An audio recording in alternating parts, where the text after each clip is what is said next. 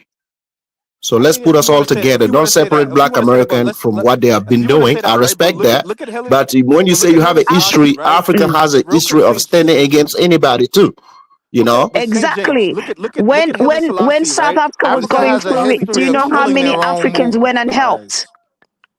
When South Africa was having problems, do you know how many Africans went in and helped? And you know how from many different Black countries. Americans helped? Are you People serious? in Black Americans helped as well. Tanzanians died for South as Africans. They should, right? So why are you trying to make it like it's only your group? That killed Thomas Sankara. I'm not saying that it's only my group. I'm just saying we have a history of doing this thing. I'm not saying it's only my We group that's doing it. we also have a history of doing it, so you're nothing special. That's fine. A black man killed Thomas Sankara is okay. A black man killed Malcolm X. A black man killed a lot of people in America. It's about the same thing, you know. So you repeating that for the last 5 years is not going to change anything. You're talking about Malcolm X, right? I'm saying we have sellouts on both sides. But those I'm saying the same group that went in and killed Malcolm X is the same group that is attacking Sankara. We have sellouts on both Langley sides. will be in that But group. don't define me by our sellouts. No, you will not. You will not. You will not find an elected. You will not find an elected. You will not find an elected African, right, sitting at the United Nations or any in any platform talking ill about Black America. You will not find that. If you find one, give me the video. An elected official in Africa, especially in West Africa, speaking ill of Black American. You will never find that. Against other African governments. Say something about Black Americans? No. I'm just giving an example. If we can find a video of that, let us know. We don't have a history of undermining Black Americans as a group. We don't. Is Africans speaking against other African nations. These conversations devolve because people are internalizing and personalizing things, bro. It's not right. Stick to the it's issue, been repeated the same thing for the last 5 years. The last 5 hours. I don't know. So you here to hear yourself speak. Nobody's accusing you. Nobody's making anything of you. But you think that Africans are sitting here thinking that Langley represent all Black American in America. That's what we think because we don't have a brand. That has been the argument, bro. I know you're not accusing us. Yo, bro, that's been the argument. We're not generalizing that Langley represents all Black Americans. Yes, you You're just not were. listening. You kept calling You're just him not FBA. listening. You kept acting like